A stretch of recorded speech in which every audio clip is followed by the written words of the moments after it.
అందరికీ నమస్కారం. సంస్కృతి సంపద యూట్యూబ్ ఛానల్ తరపున అందరికీ స్వాగతం. శ్రీమద్ భగవద్గీత ఆధ్యాత్మిక రహస్యాలు అనే శీర్షికలో శ్రీ త్రినాథ్ గారు ధారావాహిక ప్రసంగం చేస్తున్నారు.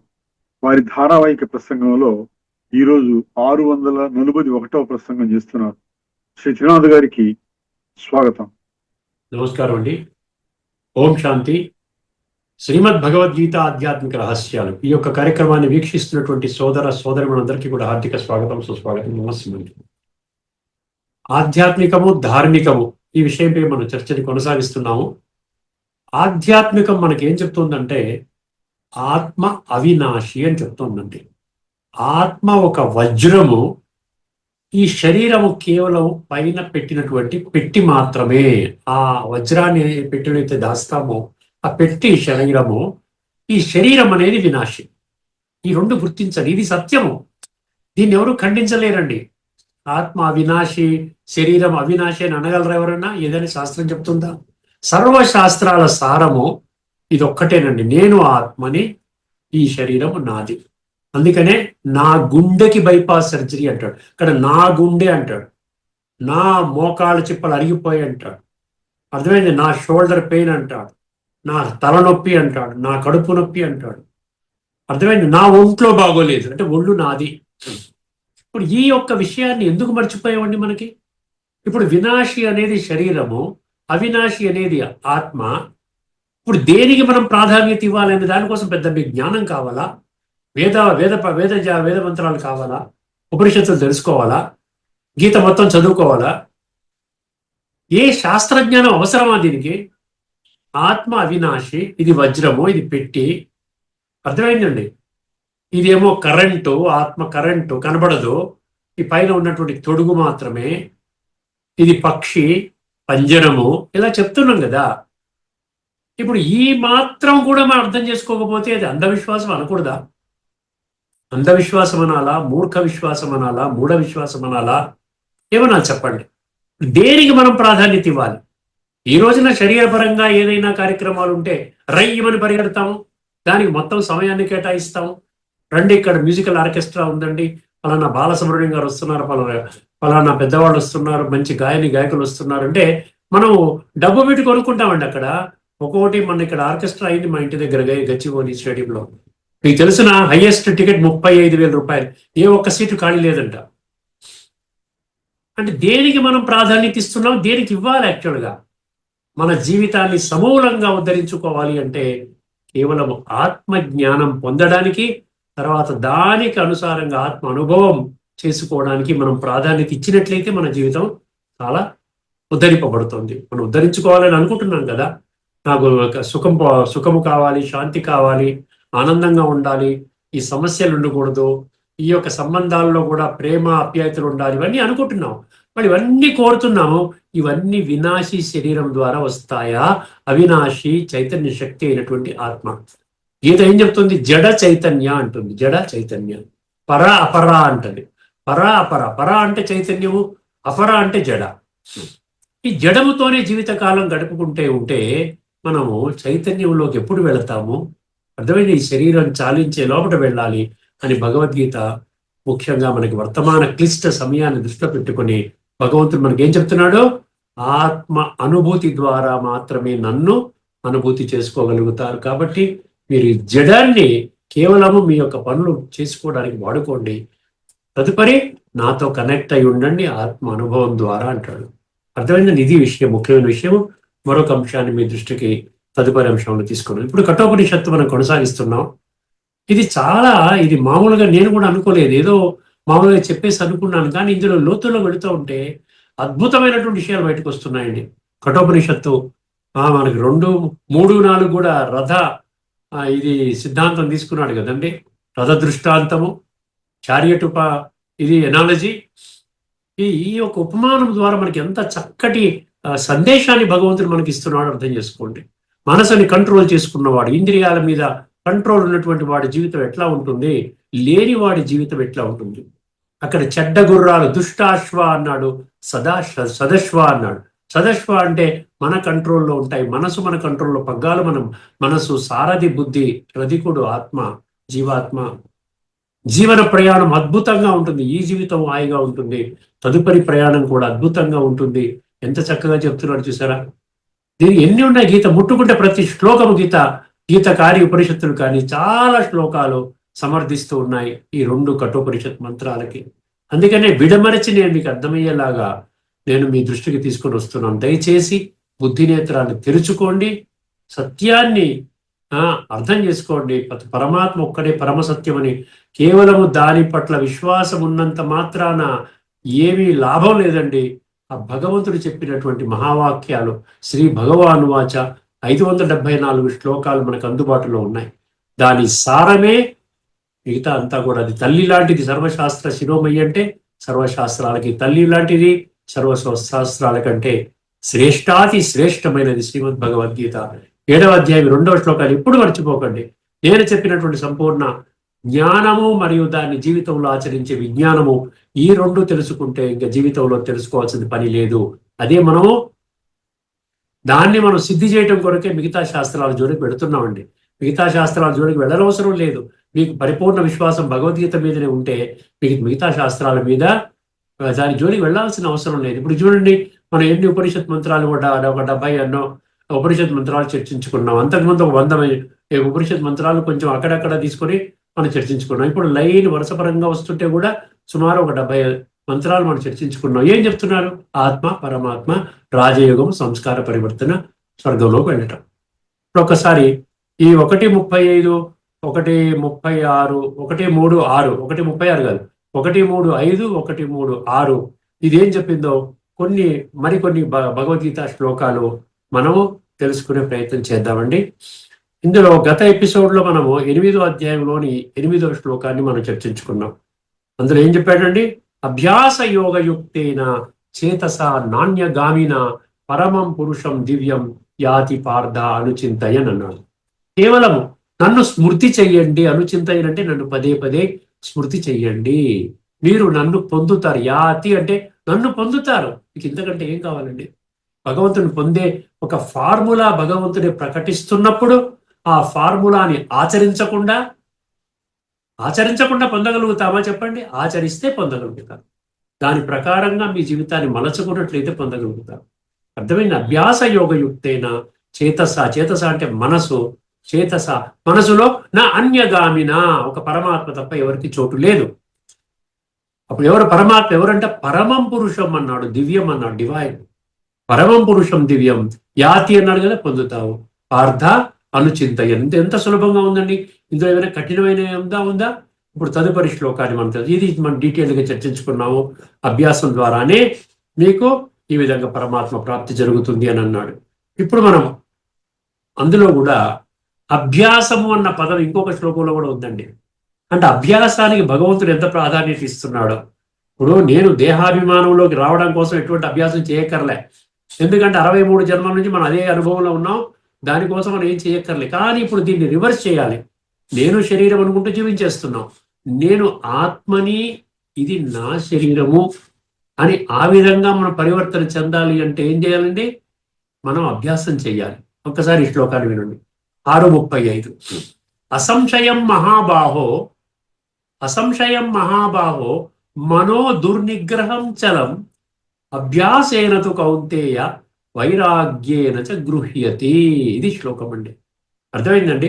అసంశయం మహాబాహో, మనో దుర్నిగ్రహం, మనస్సుని నిగ్రహించుకోవడం అసంభవము. అర్జునుడు చెప్పేశాడు, అసంభవము, ఈయన కుదరదు. ఎందుకంటే ఇప్పటివరకు మనసు చంచలం అయిపోయింది. అర్థమైంది? ఇంద్రియాలు చంచలం అయిపోయి గుర్రాల్లాగా మనసు పగ్గాలు విడిచిపెట్టేశాం, బుద్ధి పనిచేయట్లేదు.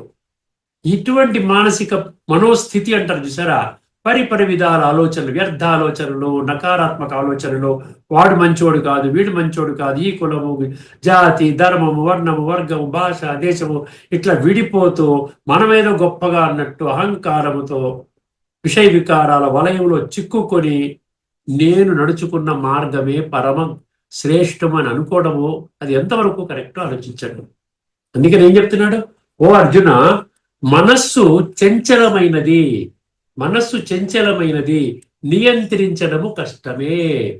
అదే అర్జునుడు అడిగిన ప్రశ్నకి భగవంతుడు సమాధానం. ఇది నియంత్రించడం కష్టమే, ఒప్పుకున్నాడు కదా.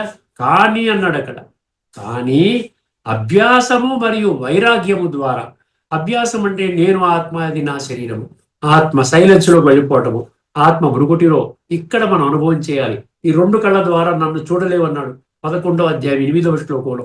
నతుమాం శక్యసే ద్రష్టుం అనేనైవ స్వచక్షుషా దివ్యం దదామి తే చక్షు, ఇది దివ్య చక్షు అన్నాడు. పశ్యమే యోగమైశ్వరం అని, యోగము ద్వారా నన్ను చూడు, అనుభవించు, అనుభూతి చెందు. నీ యొక్క అస్తిత్వాన్ని, నా యొక్క అస్తిత్వాన్ని నీవు పసిగట్టగలుగుతావు. బుద్ధినేత్రాన్ని తెరుచుకో, అంధవిశ్వాసాన్ని విడిచిపెట్టు. అర్థమైందండి. మనస్సు చంచలమైనది, నియంత్రించడం కష్టమే, కానీ అభ్యాసము మరియు వైరాగ్యము ద్వారా దానిని వశపరచుకోవచ్చు. ఎవరు చెప్తున్నారు? భగవంతుడు చెప్తున్నాడు. వైరాగ్యం అంటే ఏంటి? వైరాగ్యం అంటే అడవికి వెళ్ళిపోవడం కాదండి. భార్య బిడ్డలు విడిచిపెట్టేసి కాషాయ వస్త్రాలు ధరించి ఈ విధంగా అడవికి వెళ్ళిపోయిన నేను మంచిగా వైరాగ్యం పొందడానికి వెళుతున్నాను, ఇక్కడ ఉంటే నాకు భార్య పిల్లల మీద రాగం కలుగుతోంది, అనురాగం కలుగుతోంది. అర్థమైందండి. వైరాగ్యం అంటే దేహం ప్రతి రాగము తగ్గాలి, ఆత్మ ప్రతి రాగం పెరగాలి. రివర్స్ కావాలన్నమాట. దానికోసం అభ్యాసం కావాలి. అర్థమైందండి. అభ్యాసము చేస్తూ ఆ విధంగా వెళుతూ ఉంటే వైరాగ్యం కూడా వస్తుంది. ఈ రెండు దృష్టిలో పెట్టుకోవాలి మనం. అభ్యాస వైరాగ్యాల ద్వారా మనము మనసుని వశపరుచుకోవచ్చు, చంచలమైనటువంటి మనసుని వశపరుచుకోవచ్చు. ఇది ఏ విధంగా కనెక్ట్ అవుతుందో చూడండి. 1:3:5 కఠోపనిషత్తు 1:3:6తో ఒక్కసారి గమనించండి. 1:3:5లో అయుక్త మనస్సు అన్నాడు. అర్థమైందండి. అయుక్త మనస్సు ఏమవుతుంది? అయుక్త మనస్సు అంటే కంట్రోల్ లేని మనసు, పగ్గాలని విడిచిపెట్టేసినటువంటి మనసు. ఇంద్రియాలను దుష్టాశ్వాల వలె అదుపు తప్పిస్తుంది.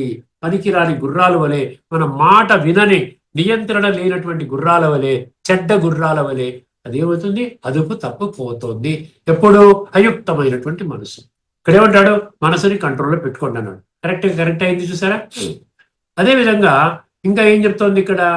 కఠోపనిషత్తు 1:3:6 ఏం చెప్తుంది? యుక్త మనస్సు అని చెప్తుంది. ఆ శ్లోకములో, మంత్రములో యుక్త అని ఉన్నది. యుక్త మనస్సు ఏం చేస్తుంది? ఇంద్రియాలను సదశ్వాల వలె, మంచి గుర్రాల వలె గట్టిగా పట్టుకుంటుంది, పగ్గాల్ని పట్టుకుంటుంది. బుద్ధి స్థిరంగా ఉంటుంది.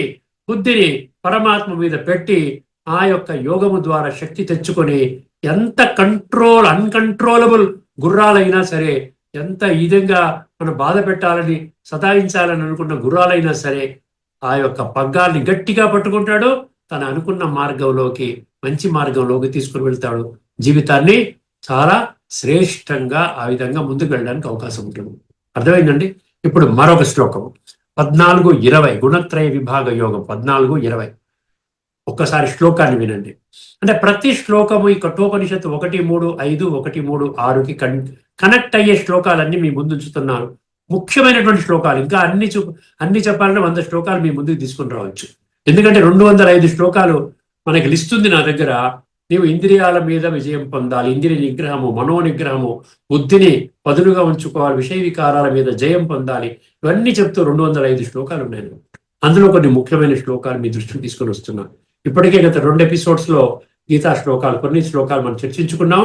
ఇప్పుడు మరికొన్ని శ్లోకాలు మీ దృష్టికి. దీని తర్వాత మళ్ళీ ఉపనిషత్తు మంత్రాలు ఉన్నాయి, కొన్ని అద్భుతమైనటువంటి విషయాలు ఉన్నాయండి మీకు. ఈ యొక్క కఠోపనిషత్తు 1:3:5 1:3:6 ఈ 2 మంత్రాలు మీ జీవితాన్ని మార్చే విధంగా ఉన్నాయి. చాలా జాగ్రత్తగా వినండి. 14:20 గుణానేతానతీత్య త్రీన్ దేహీ దేహ సముద్భవాన్ జన్మ మృత్యు జరా దుఃఖై విముక్తో అమృతమశ్నుతే. అంతకుముందు మనం ఒక శ్లోకం చర్చించుకున్నాం 13వ అధ్యాయంలోని 8వ శ్లోకం అనుకుంటాం. ఇంద్రియార్థేషు వైరాగ్యం అనహంకార ఏవచ జన్మ మృత్యు జరా వ్యాధి. అర్థమైందండి.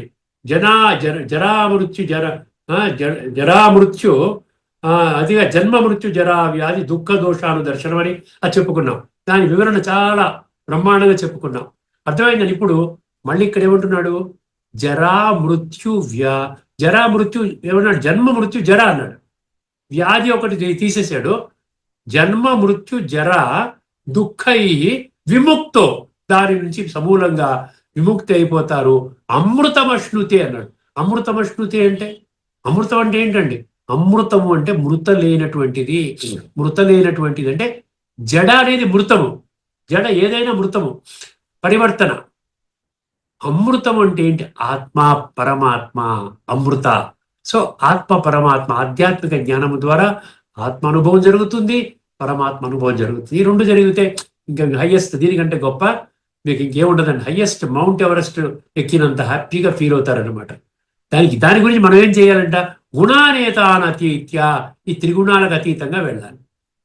త్రిగుణాలకు అతీతంగా వెళ్ళాలి.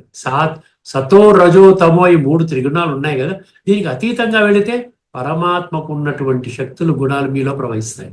ఎందుకంటే పరమాత్మ త్రిగుణాతీతుడు. మీరు కూడా ఈ ఒక్క జన్మ, ఈ ఒక్క సంగమ యుగములో మనము ఈ విధంగా మనం ఏదైతే పరమాత్మ కనెక్ట్ అయి ఉన్నామో, దీని ద్వారా మనం త్రిగుణాతీత స్థితికి, ద్వంద్వాతీత స్థితికి, ప్రకృతి అతీత స్థితికి వెళ్ళగలుగుతాం. అర్థమైందండి? గుణానేతానతీత్య త్రీన్ దేహీ దేహ సముద్భవాన్ అన్నాం. ఒక్కసారి ఈ యొక్క శ్లోకంలో తత్వాన్ని అర్థం చేసుకునే ప్రయత్నం చేద్దామండి. ఈ శ్లోకము మానవ జన్మ యొక్క పరమార్థాన్ని మరియు మోక్ష స్థితిని అద్భుతంగా వివరిస్తుంది. మోక్షం కావాలంటే మనం ఏమి చేయకుండా మోక్షం వస్తుందా? మోక్షం అంటే ఏమిటి? ఈ శరీరాన్ని విడిచిపెట్టిన తర్వాత మనం మన ఇంటికి వెళ్ళి, బ్రహ్మ మహాతత్వంలో వెళ్ళి, పరంధామానికి వెళ్ళి, అక్కడ మళ్ళీ డ్రెస్ చేంజ్ చేసుకుని మళ్ళీ సత్యయుగంలో శ్రేష్టమైన జన్మ తీసుకోవడం అసలైనటువంటి మోక్షం. లిబరేషన్ ఇన్ లైఫ్ అంటాడు. ముక్తి, మోక్షం అంటే ముక్తి, జీవన్ముక్తి అనే పదాలు వస్తాయి. లిబరేషన్ ఇన్ లైఫ్ అంటాడు. అర్థమైందండి? సో మళ్ళీ జీవన్ముక్తి అంటే సత్యత్రేతాయుగాలు, ముక్తి అంటే పరంధామము, వయాముక్తి మనం అక్కడికి వెళతామన్నమాట. అందుకని ఇక్కడ అమృతవశ్నుతి అన్నాడు చూసారా? మానవ జన్మ యొక్క పరమార్థము.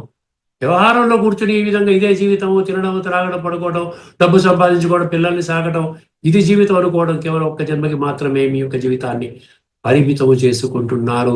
జాగ్రత్త అంటున్నాడు భగవంతుడు. ఏమన్నాడు ఈ శ్లోకం? మానవ జన్మ యొక్క పరమార్థాన్ని మరియు మోక్ష స్థితిని అద్భుతంగా వివరిస్తుంది. ఈ భౌతిక శరీర ఉత్పత్తికి కారణమైన ఈ భౌతిక శరీరము దేని ద్వారా? ప్రకృతి అంటే దేని ద్వారా వచ్చింది? ప్రకృతి ఏం తీసుకొస్తోంది? సత్వ, రజస్, తమః, ఈ 3 త్రిగుణాలను తీసుకొస్తోంది. అనే 3 ప్రకృతి గుణాలను పూర్తిగా దాటినవాడు గుణాతీతుడు. ఈ 3 గుణాలంటే సత్వం అనుకున్నా ఆనందపడతాం, మళ్ళీ మధ్యాహ్నానికి రజు, తర్వాత రాత్రికి ఎవడో వచ్చి ఏదో మాట అంటే అలిగిపోయాము, తమోకి వెళ్ళిపోయాము. ఈ అప్ అండ్ డౌన్ లైఫ్ వద్దంటున్నాడు. కాన్స్టెంట్ గా నువ్వు ఎదగవయ్యా, నేను నిన్ను నా డైరెక్షన్ లో నా మాట విను అంటున్నాడు. గుణాతీతుడు, దేహధారి, పూర్తిగా దాటిన వాడు దేహధారి అయినప్పటికీ, చాలా జాగ్రత్తగా వినండి, దేహధారి అయినప్పటికీ దేహ భావనలకు లొంగడు. అర్థమైందండి? ఏదైనా చెడు పనులు చెయ్యడు. దేహ భావన అంటే ఏంటి? ఇంద్రియ సుఖాలు కోరుకుంటుంది.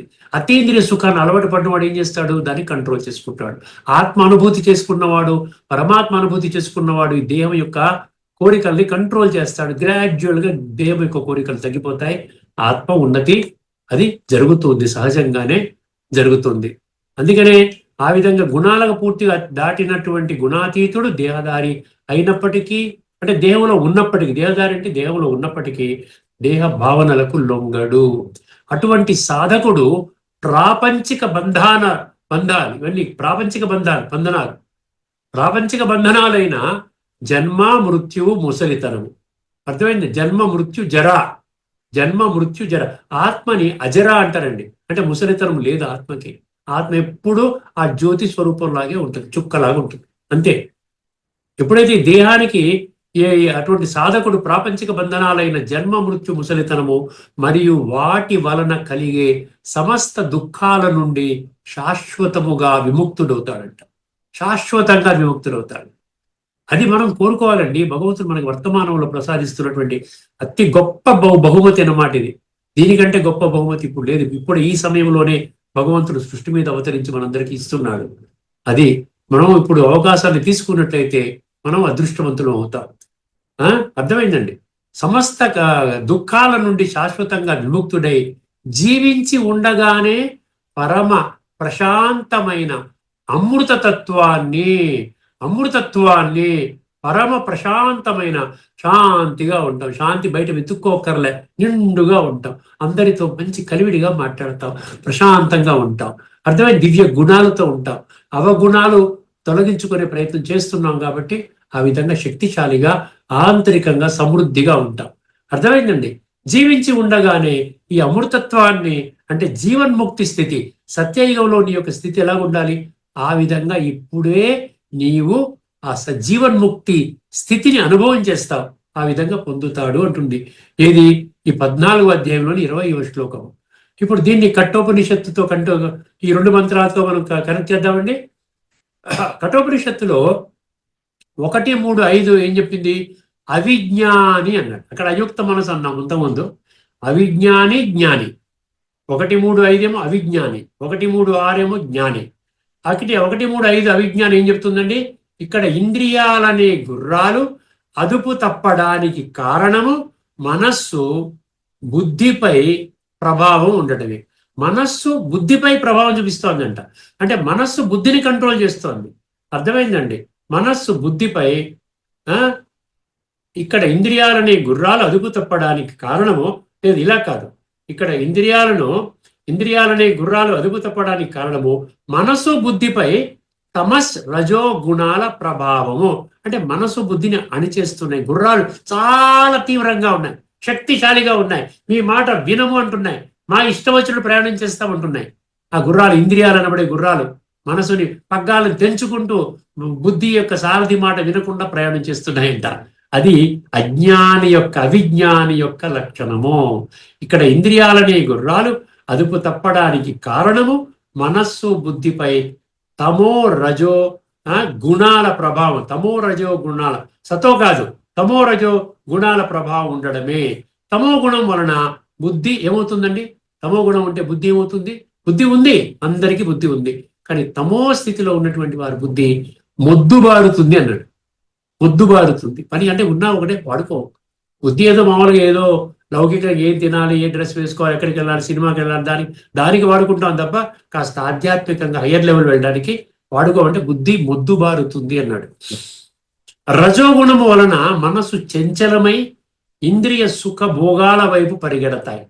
అర్థమైంది? తమో గుణం వల్ల బుద్ధి మొద్దుబారుతుంది, బుద్ధి పనిచేయదు. అప్పుడేమవుతుంది? రజోగుణం వల్ల మనసు చంచలమైపోయి ఇంద్రియ సుఖాల వైపు పరిగెడతాయి. దీని వలన రథం ఏమవుతుంది? పతనం అవుతుంది. దీనివలన రథము పతనమవుతుంది. అంటే ఏమవుతాడు? మళ్ళీ జన్మ మృత్యువుల చక్రంలో పడిపోతాడు. జన్మ మృత్యు చక్రం అంటే మీకు చెప్పాను కదా, ఇప్పటికీ మీకు అర్థమైంటుంది. జన్మ మృత్యు చక్రం అంటే ఏమిటి? ద్వాపర కలియుగాల్లోనే వీళ్ళ ప్రయాణం ఉంటుంది. అర్థమైంది? కాలచక్రంలో అరచక్రం అన్నమాట ద్వాపర. సత్యత్రేతాయుగాల్లో వీళ్ళ ప్రవేశము ఉండదు. ఇప్పుడు 1, 3, 6 కఠోపనిషత్తు. అక్కడ అవిజ్ఞాని అన్నాం, ఇక్కడ విజ్ఞాని అంటే ఏంటో తెలుసుకుందామండి. విజ్ఞాని అంటే ఏంటి? ఇక్కడ విజ్ఞాని అయిన వాడు సత్వగుణాన్ని ఆశ్రయిస్తాడు. ముందుగా మనకేం చేస్తాడు? సత్వగుణం వైపు వెళ్తాడు. వాళ్ళేమో రజోతమో వైపు వెళ్తారు, ఆకర్షితులు అవుతాడు, చంచలమైపోయి ఇంద్రియ సుఖాలవి పరిగెడతాడు. ఎందుకంటే బుద్ధి మందగించింది, మొద్దుబారింది అన్నాడు. ఇక్కడ సత్వగుణాన్ని ఆశ్రయిస్తాడు. సత్వగుణం వలన బుద్ధికి వివేకము వస్తుంది. అంటే వివేకం అంటే పవర్ ఆఫ్ డిస్క్రిమినేషన్ అంటాడు. అంటే పరిశీలనా శక్తి, విచక్షణా శక్తి, నిర్ణయ శక్తి, ఇవన్నీ మనకు వస్తాయి అన్నమాట. ఎప్పుడైతే నువ్వు సత్వగుణాన్ని ఆశ్రయిస్తావో, సత్వగుణం వలన బుద్ధికి వివేకం వస్తుంది, మనస్సు స్థిరపడుతుంది. అందుకని దీని ఏమన్నాడు? గుణానేతానతీత్య అన్నాడు. అంటే గుణాలను కూడా దాటటము నెక్స్ట్ ప్రయత్నం అన్నమాట. ముందు మనం సత్వల లెవెల్కి వెళ్ళామనుకోండి, అప్పుడేమవుతుంది? ఈ త్రిగుణాల వ్యవస్థని దాటేస్తాం, త్రిగుణాతీత స్థితికి. అందుకని గుణానేతానతీత్య అన్నాడు. చూసారా? ఈ కఠోపనిషత్తు రథ ప్రయాణములో సాధకుడు కేవలము సత్వగుణముతోనే ఆగిపోడు. అర్థమైందండి? కఠోపనిషత్తులో రథ ప్రయాణంలో ఏం చేస్తాడు? సాధకుడు కేవలం సత్వగుణముతోనే ఆగిపోడు. సత్వగుణాన్ని సాధనముగా వాడుకొని సత్వగుణంలో ఎంజాయ్ చేస్తాడు. అరే అద్భుతంగా ఉంది, ఇప్పుడు భగవంతుడి మార్గంలో ప్రయాణిస్తాను, ఇంకా మనుషుల మార్గాన్ని నాకు అవసరం లేదు. దేహదారులు మనకు వాళ్ళు ఏమి ఇచ్చినా కూడా ఒక్క జన్మకి మాత్రమే పరిమితము కాబట్టిటువంటి ఏదో కొన్ని కోరికలు తీరుస్తున్నారు. కానీ కాలచక్రం యొక్క రహస్యాలు చెప్పలేకపోతున్నారు. ఎందుకంటే వాళ్ళకి తెలియదు. భగవంతుడు చక్రానికి ఆవల ఉంటాడు కాబట్టి, సృష్టి యొక్క ఆది మధ్య అంతిమము తెలుసు కాబట్టి, వారు డైరెక్ట్ గా మనకి ప్రత్యక్షంగా చెప్తున్నటువంటి జ్ఞానము త్రిగుణాతీత స్థితిలోకి తీసుకొని వెళ్ళడము. దీనికంటే గొప్ప జ్ఞానము లేదు. సత్వగుణాన్ని వాడుకొని, సాధనంగా వాడుకొని ఇంద్రియాలను పూర్తిగా అదుపు చేసుకుంటాడు. అంతిమంగా ఆ రథాన్ని ఏం చేస్తాడంటండి, తద్విష్ణో పరమం పదం. తద్విష్ణో పరమం పదం అని ఒక శ్లోకంలో వస్తుంది. కఠోపనిషత్ మంత్రములో మనం రాబోయేటువంటి మంత్రంలో చర్చించుకుంటాం. 1, 3 ఇప్పుడు చర్చించుకుంటున్నాం కదా, ఇప్పుడు 5, 6 చర్చిస్తున్నాం.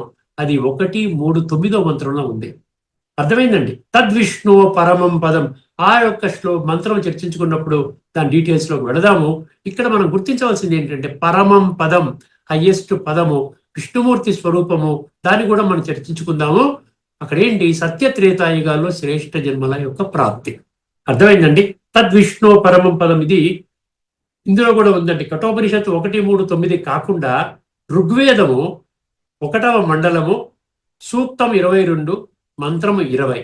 ఋగ్వేదము మండలము 1 సూక్తం 22 మంత్రము 20. అంటే ఋగ్వేదము 1.22.20. ఇందులో కూడా తద్విష్ణు పరమం పదం అన్నటువంటి పదాలు ఉన్నాయి. అంటే హైయెస్ట్ ప్రాప్తి అనమాట. పరమం పదం అంటే ఏంటి? పరమం అంటే దీనికంటే గొప్ప ప్రాప్తి లేదు. సత్యత్రేతాయుగాల్లో మీరు ఎంట్రీ అవ్వటం అంటే స్వర్గములోకి వెళ్ళడం కంటే గొప్ప ప్రాప్తి ఇంకొకటి లేదు. ఇది కఠోపనిషత్తు 1, 3, 9 వచ్చినప్పుడు మనం ఇంకా కొన్ని విషయాలు మీ దృష్టికి తీసుకొని వస్తాను. సత్యత్రేతాయుగాలలో శ్రేష్టమైన జన్మలు ప్రాప్తి చేసుకునే గమ్యం వైపు మనం ఏం చేస్తుందంటే మనకి ఈ విధంగా తీసుకొని వెళ్తోంది. ఏది? మనకి వివేకి అయినటువంటి, విజ్ఞాని అయినటువంటి జ్ఞాని ఆ విధంగా మనకి తీసుకొని వెళ్తాడు. అర్థమైందండి. ఈ ఆత్మస్థితియే ఇటువంటి స్థితి అన్నమాట. గుణాతీత స్థితి అంటే విష్ణు పరమం పదం. మనము ఆ విధంగా శ్రేష్టమైనటువంటి జీవితాన్ని పొందడానికి మనకి ఈ విధంగా మనం ఏం చేయాలి?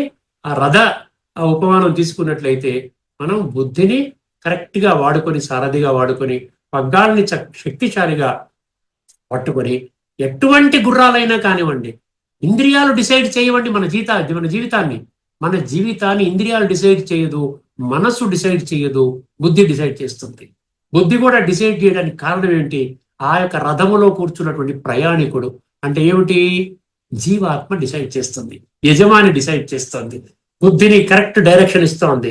నీవు ఇటువైపే వెళ్ళాలి, ఆ వైపు వెళ్ళకూడదు, ఈ వైపు వెళ్ళకూడదు, ఈ మార్గంలో నేను చెప్పిన మార్గంలోనే తీసుకొని వెళ్ళు అంటే అప్పుడు పగ్గాలను గట్టిగా పట్టుకుంటుంది, ఇంద్రియాలని అదుపు చేస్తుంది. అందుకని ఇప్పుడు మనం ఏం చేస్తున్నాం? ఇంద్రియాలకి మనం బానిసయ్యాము. దాన్ని మనం రివర్స్ చేసి మనం ఇంద్రియాలని పూర్తిగా కంట్రోల్ చేసుకోగలగాలి. అర్థమైందండి.